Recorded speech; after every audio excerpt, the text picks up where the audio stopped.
بسم الله الرحمن الرحيم.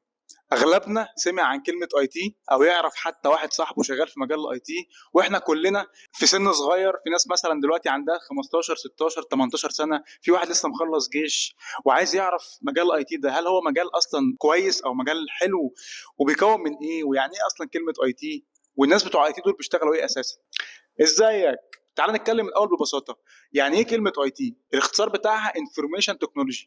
زمان من حوالي 60 70 سنه كده، في الشركه بتاعتك المحاسب كان بيجيب دفتر كبير قوي كده ويكتب فيه كل المعلومات، يكتب فيه مثلا زي مرتبات الموظفين، المواد الخام اللي الشركه محتاجاها، يكتب فيه الحاجات اللي المفروض نشتريها، يكتب فيه المواد المطلوبه اللي احنا بنصدرها، المواد اللي احنا عايزينها، وهكذا. طب لو كان في غلطه في حرف ولا في رقم في الورقه اللي في الدفتر دي، كان إيه اللي بيحصل؟ كان المحاسب بيشيل الورقه كلها ويكتبها من تاني. بعد بقى ما اخترعنا جهاز الكمبيوتر، حولنا المعلومات دي بشكل تكنولوجي على جهاز الكمبيوتر بتاعنا، فبقى سهل التعديل وسهل اضافه اي معلومات او اي بيانات باستخدام ايه؟ جهاز الكمبيوتر.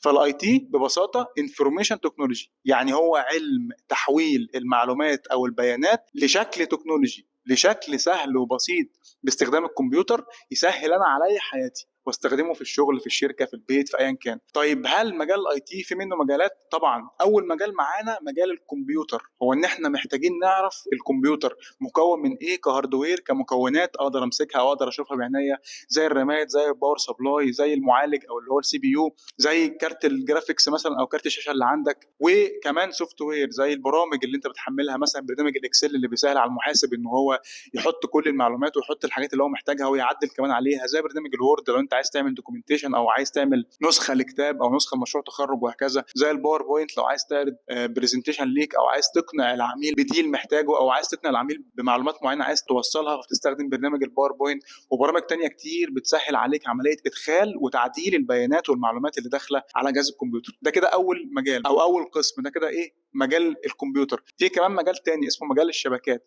وده وظيفته ان انا لو الشركه بتاعتي فيها مثلا 50 موظف، فيها 60 موظف، فيها 200 موظف، كل موظف قاعد على جهاز كمبيوتر، صح كده؟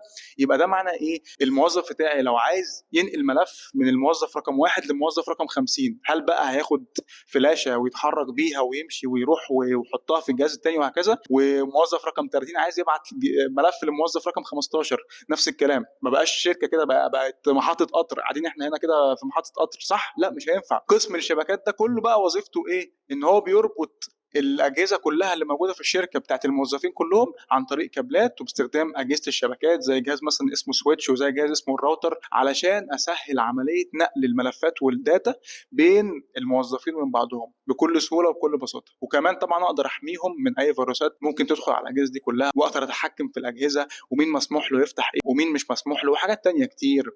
يبقى اول قسم الكمبيوتر، تاني قسم الشبكات، تالت قسم معانا وهو قسم البرمجه. برنامج الاكسل او برنامج الوورد او برنامج الباوربوينت مثلا، مش دي برامج بتسهل على المحاسب او على امين المخزن او على المهندس اللي شغال او على ايا كان شغال في الشركه، مش بتسهل عليه حياته؟ طيب برنامج الاكسل ده مين اللي عمله؟ راجل مبرمج هو اللي كتب الكود علشان يطلع لك البرنامج بالشكل البسيط بتاعه ده. فالمحاسب مجرد ما يدوس دوسة زرار، يكتب الرقم، يسيف عنده، كاتب معلومه تانية تتسيف عنده، كاتب معلومه تانية تتسيف عنده، بعد كده لو عايز يعدل المعلومه دي يعدلها لوحدها بس، عايز يغير في دي يغيرها لوحدها بس، وهكذا. فالبرمجه قسم من اقسام الاي تي، بتخليني اعمل برامج تسهل برضو عليا عمليه ايه؟ اضافه وتعديل البيانات والمعلومات اللي تخص بقى الشركه، تخص حياتك الشخصيه، تخص ايا كان. يبقى ببساطه وملخص كده الفيديو بتاعنا، احنا عندنا مجال الاي تي مكون من 3 مجالات: مجال الكمبيوتر، ومجال البرمجه، ومجال الشبكات. ومجال الاي تي اصلا عباره عن ايه؟ ان انا بحول المعلومات العاديه بحولها بشكل تكنولوجي عن طريق الكمبيوتر. احنا بقى او العبد لله وظيفته او تخصصه في مجال الاي تي والنتورك، في مجال الكمبيوتر ومجال النتورك.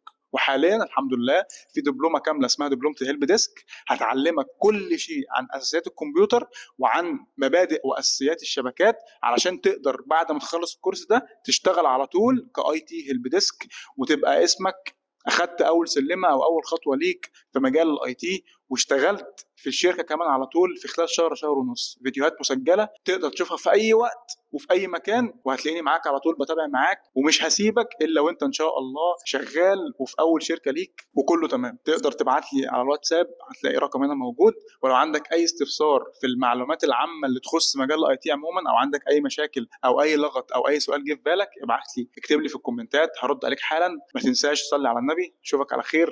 سلام.